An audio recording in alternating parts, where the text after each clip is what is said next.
Hi, my name is Deanna Reinhardt. I have a question for you. Is your child safe on their school campus? If you're like me, you probably answered yes. You may be as shocked as I was to discover that although our children appear to be safe, they're actually not. Our schools have done an excellent job of protecting our children, but there's a danger so great that even they have not been able to stop it. Peer pressure and related youth issues fuel the top 3 leading causes of death among our youth. In fact, 1 in 6 of our high school students made a suicide plan last year alone, and nearly 2 million of them attempted it. This issue is so out of control that homicide and suicide are now the 2nd and 3rd leading causes of death among our youth, and the 4th leading cause of death for our children ages 10 to 14 years old. That's 1 out of every 4 precious children on our elementary school playgrounds today that will either attempt or seriously consider suicide within a few short years. These statistics are staggering. How do you know for sure that your child would not be among them? To help you wrap your head around the magnitude of these numbers, that's the same as if every single school-aged child in the states of Washington, Oregon, and Idaho attempted to take their lives each and every year. Most of us are completely unaware of the issues that our children are facing on a daily basis. We protect our children from everything imaginable, yet every day we send them out the door alone and unprepared to overcome the most destructive force they'll ever face: peer pressure. As long as peer pressure is allowed to operate unharnessed, our children are in danger. I've spent the last 30 years working with tens of thousands of students to find ways to protect them from critical youth issues and peer pressure. You see, my high school had a suicide epidemic, so I've experienced these tragic losses firsthand. I knew these kids. They were my childhood friends. I also experienced the ugly force of peer pressure with each of my 4 children, as I'm sure you have as well. Even though I prepared them as much as possible, they still had to attend schools with unhealthy campus cultures, cliques, and out-of-control youth issues. It affected each of my children differently, but my second child was hit especially hard after I moved to a new school that was not very receptive of new students. As a mom, it ripped me up to see my daughter cry day after day. She'd pull a giant hooded sweatshirt over her head so no one could see her tears. She was trying to cope, but after this continued for more than 2 years, I had to find something to help her. I took a leap of faith and reopened a performing arts program I had started before the move. I had observed dramatic changes in the children who had participated in it. I'd even seen whole schools transform. I remembered how many parents insisted that the program had changed their child's life, so I hoped that somehow it could help my daughter now. I watched in amazement as her heart began to heal right before my eyes. She began to dream again. The tears were replaced with laughter, and we watched her not only regain her footing, but go on to be an outspoken leader and advocate for other kids. I was amazed. The program that worked for my daughter is called Championeers, and as the creator, I knew how powerful it was in the lives of other children. But once I saw its magic go to work in my own daughter under these circumstances, I realized that I needed to get these tools into the hands of every parent possible so you can help your own children in your own home. I don't want your child to suffer under the senselessness of peer pressure. So today, I'm giving you the crown jewel of my life's work. This is invaluable information, as is the life of your child. I've charged thousands of dollars in the past for children to be in my programs, but there are just some things we can't put a price tag on, and our children are one of them. This is my free gift to you. So please take the time to download the follow-along PDF on this page and turn off all other distractions so you can get the most out of this information. My gift to you are the 7 essential elements to protect your children from peer pressure. These are the foundational principles behind the Championeers program and my success in working with youth.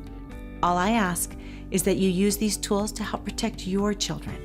It may even save their lives. The second thing I ask is if you'll help me get this information into the hands of every parent and educator you can. If you saw a group of students drowning, you'd do everything in your power to help save them. Yet in every high school classroom, there are as many as 5 to 6 students who have considered death over the pain of living. They are drowning in a sea of emotional despair, and no one even knows. Help me pass out these life preservers. Our kids are literally dying from broken hearts. But if we work together, we can save them. This is the first of a set of 3 videos on how to protect your children from peer pressure.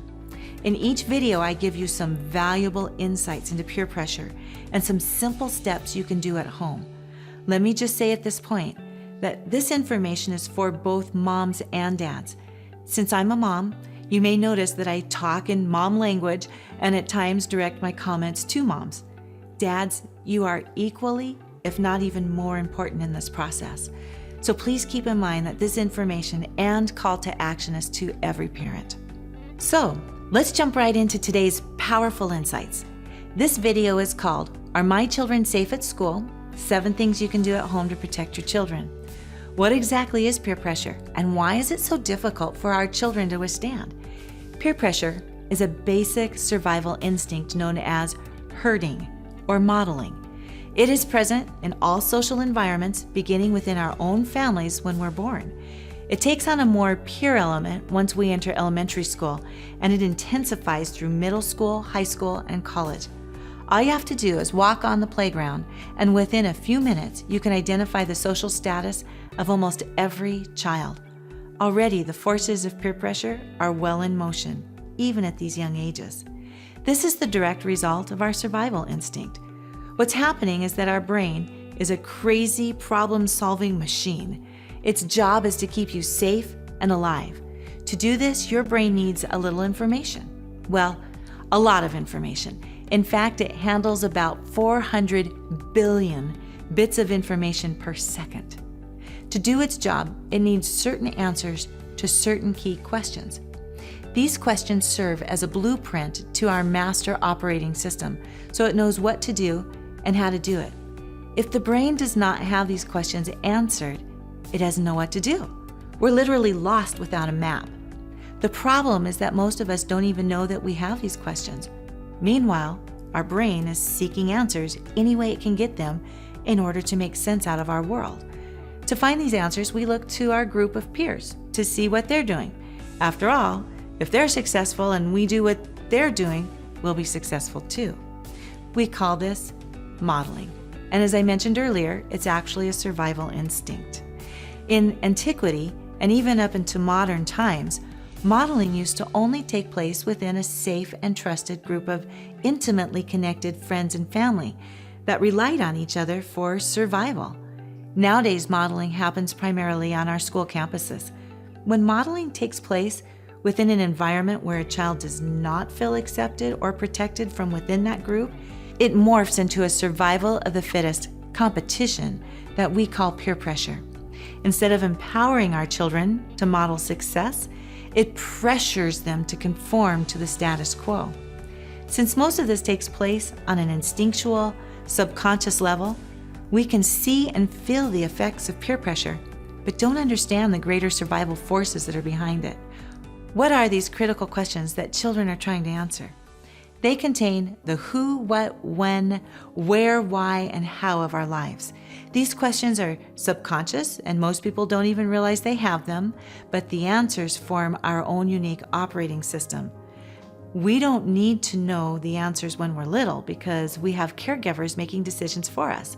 But as we begin to make our own life choices, we default to modeling after our peers, for the good and the bad. This is why youth are so influenced by their friends. Now, we can't answer these questions for our children, but we can protect them from peer pressure by helping them find their own answers outside of their peer group. By simply tweaking the way we do a few things around our own home, we can create a culture that provides answers for all of our children's critical questions. Each answer becomes a building block in their emotional fortress. The more building blocks, the more protected they are from peer pressure. I call this the rope strategy, Reinhardt's hierarchy of peer empowerment. When children are empowered, they are not likely to bend under peer pressure.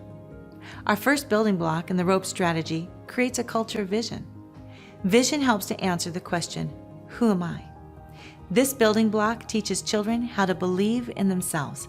We create this culture in our homes by using words of affirmation. Just by pointing out your child's strengths and complimenting their efforts, we create a desire within them to want to do even better. That desire leads to vision for how to do it better. Children need the ability to dream because these dreams direct their lives. When we teach children how to dream, we're actually teaching them how to create solutions. There's no limitation to what children can do if they learn to dream. So your action item for this tool is to affirm your children every day. Pour it on them. Tell them that you believe in them. Tell them how wonderful they are. Shower them with praise. Be their cheerleader. Remind them that they can do anything. This tool diffuses peer pressure through self-esteem because children who like themselves are far less likely to be pressured into being like someone else. The second building block in the ROPE strategy is a culture of honor. This answers the question, who are we? By teaching children how to value others, you're actually teaching them how to value themselves. This disarms peer pressure because children who feel valued and express value for others don't feel a need to prove themselves. The pressure to fit in loses its power over them. Your action item is to set a standard of honor starting in your own home. I'm just gonna tell you that siblings are the first to push each other's buttons, but you already know this.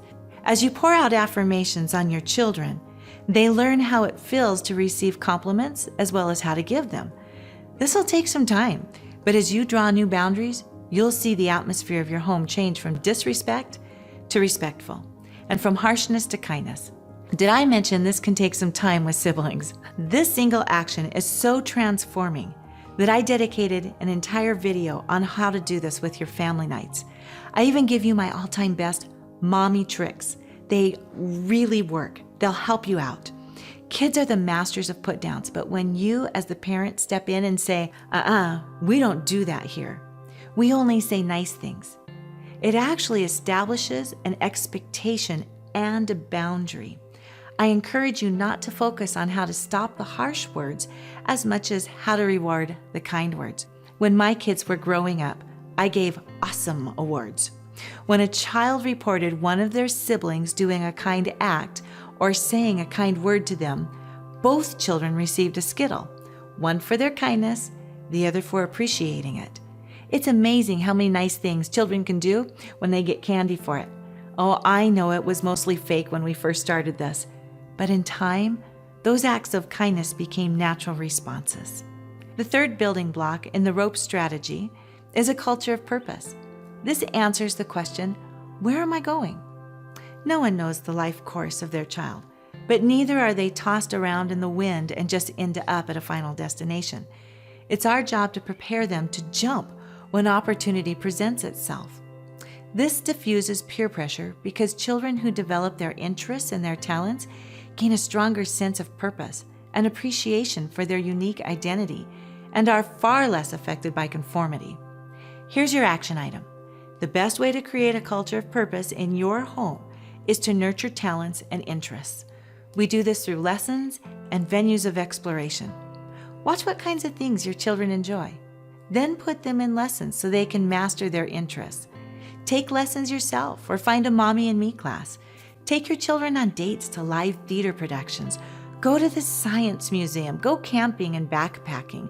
Go to the zoo. Explore the world together. I also encourage you to establish a time to read to your children. They love the attention that they get from you during story time. Read lots of books, not just children's stories, but information books and biographies of people who made great contributions. These influences will create an atmosphere in your home that celebrates learning and encourages exploration of new ideas. The fourth building block in the ROPE strategy is a culture of connection. This answers the question, where am I going? Belonging is one of the greatest psychological needs of humans, superseding almost all other needs.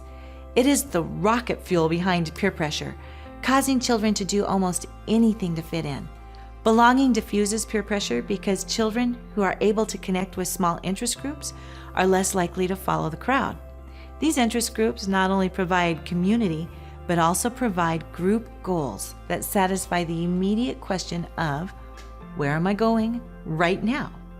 Your action item is to find a small group for your child to participate in.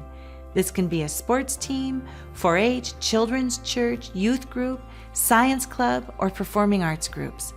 Connections with peers are very important, but the most important connections that need to be made are those in your very own family. It's so easy to all live in a house together but not actually connect with each other. The best tool I know to do this is family night. I love family night. When your children are little, every night can be family night. But as your children get bigger, you'll find that schedules and activities tend to fight against your family structure. I love extracurricular activities, and as I just mentioned, it's important that your children have connection points. But don't get me going on my soapbox about out-of-control schedules. Everything should be in moderation and must be scheduled to enhance your family life, not stress it out. Family night is so important that I've dedicated the 3rd video to this subject, so watch for its link in your email. The 5th building block in the ROPE strategy is a culture of leadership. This answers the question, how do I get there? Leadership provides ownership, significance, and self-governance. It's a skill every child must learn. Although there are obvious natural leaders, every child must learn to be responsible for themselves. This diffuses peer pressure because students who are confident in their own abilities are far more likely to empower others than get lost in the crowd. Your action item is to establish a culture of leadership in your home by giving your children chores and special responsibilities. Chores require your children to be responsible for personal tasks. They also teach them how to care for others. Don't just give your children chores, however. If you'll do chores with them, this will reinforce almost all of the empowerment tools in the ROPE strategy. In addition to personal chores, choose a special responsibility for each child each week that is truly special. Perhaps this is the pillow kiss job. That's placing a candy kiss on each person's pillow after they've made their bed. Maybe they are the table sitter for a fancy meal and they get to help light the special candles with you. Making it special makes it fun. I go into more detail on this in the 3rd video. I also encourage some form of community service that you can do with your children, even if it's just once a year. Serve in a food line, volunteer at school or church, be part of a fundraiser or relief shelter. Rake your neighbor's leaves or make cookies for their teachers. Service transforms your children from receivers to givers. The 6th building block in the ROPE strategy is a culture of innovation. This answers the question, do I have what it takes? This is one of the most emotionally volatile cultures of all. We can't pretend this question does not exist, so we must satisfy it. We do this through a culture of innovation that teaches tenacity, determination, and the celebration of the process. Every great inventor knows that what some may deem as failures are actually stepping stones in the journey of success. Only when there is safety in failing will our children try. A culture of innovation diffuses peer pressure because children who learn to deal with failures, injustices, and disappointments are far more likely to stay their course than follow another's. The key to bringing a culture of innovation into your home is that you never allow your children to quit. I used to own a music conservatory that had over 600 sessions per week. I had one rule. No one was allowed to quit. Oh, they could choose to go on vacation at the end of each term, but they were not allowed to quit mid-session. Why? So they would not develop the mentality that they could just give up when things got hard or they got bored. Your action item is to establish a can-do mindset by insisting your children complete every task, even if you have to do it with them, and you often will. The 7th building block in the ROPE strategy is a culture of heroism. This answers the question, am I good enough? This sounds similar to the 6th building block, but they are actually quite different. Do I have what it takes is based on what I do. Am I good enough is based on who I am. If we take the position that our children are superheroes because of who they are, then what they do becomes an overflow of their identity.